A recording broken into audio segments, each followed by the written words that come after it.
Hello dear, स्वागत है आप सभी का आज के इस नए वीडियो में। आज के इस वीडियो में मैं आप लोग को बताने वाला हूं कक्षा 10 गणित के बोर्ड एग्जाम में पूछे जाने वाला एक मोस्ट इंपॉर्टेंट क्वेश्चन। ये क्वेश्चन रिपीटेड क्वेश्चन है। ऐसे ही क्वेश्चन आपको बोर्ड एग्जाम में देखने के लिए मिलेंगे। जैसे कि यहाँ पे एक क्वेश्चन दिया गया है, इसको मैं सॉल्व करके आपको बताता हूँ कि किस प्रकार से आप ऐसे क्वेश्चन को हल करेंगे।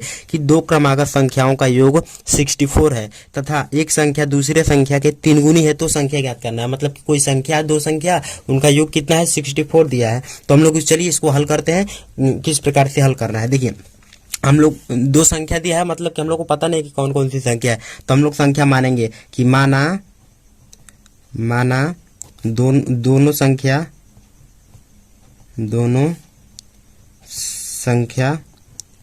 x व y है।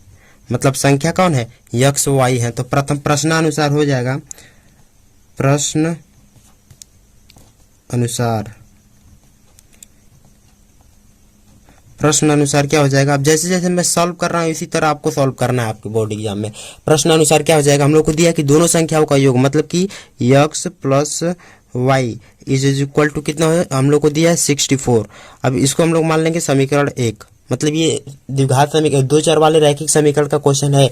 जैसे जैसे मैं कर रहा हूँ आपको वैसे वैसे आपको लिखना है। और फिर दिया कि एक संख्या दूसरी संख्या के 3 गुनी है। अब द्वितीय प्रश्नानुसार क्या हो जाएगा कि एक संख्या दूसरी संख्या का, मतलब मान जाते हैं एक संख्या x जो है ये बराबर है दूसरी संख्या के 3 गुनी के। मतलब x बराबर है y के 3 गुना के, y के 3 गुना के बराबर है। अब इसको मान लेते हैं समीकरण नंबर 2, x बराबर 3y, इसको मान लेते हैं समीकरण नंबर 2। अब देखिए हम लोग समीकरण 2 का मान समीकरण 1 में रखते हैं। समीकरण 2 का मान किस में रखेंगे, 1 में रखेंगे। तो हम लोग को क्या मिलेगा, देखिए x के जगह पे क्या रखेंगे, 3y। तो लिखेंगे x plus y is equal to 64 दिया है, तो x की जगह पे हमको 3y रखना है। 3y प्लस वाई बराबर 64।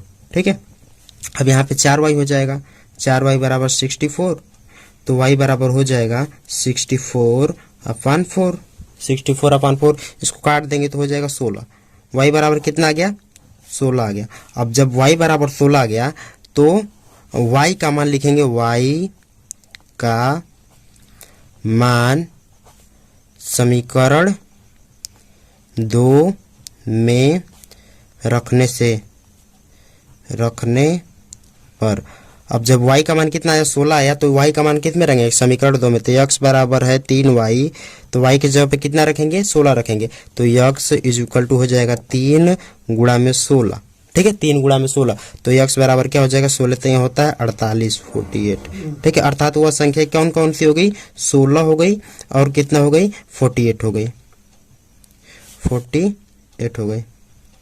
मतलब कि जो बड़ी वाली संख्या अर्थात x का मान कितना है, 48 है, और छोटी वाली संख्या का मान 60 है। मतलब 16 और 48 दोनों संख्या हो गई जिनका योग कितना होगा, 64 होगा। और एक संख्या दूसरी संख्या के 3 गुनी होगा। मतलब कि 16 का 3 गुना कितना होता है, 48 होता है।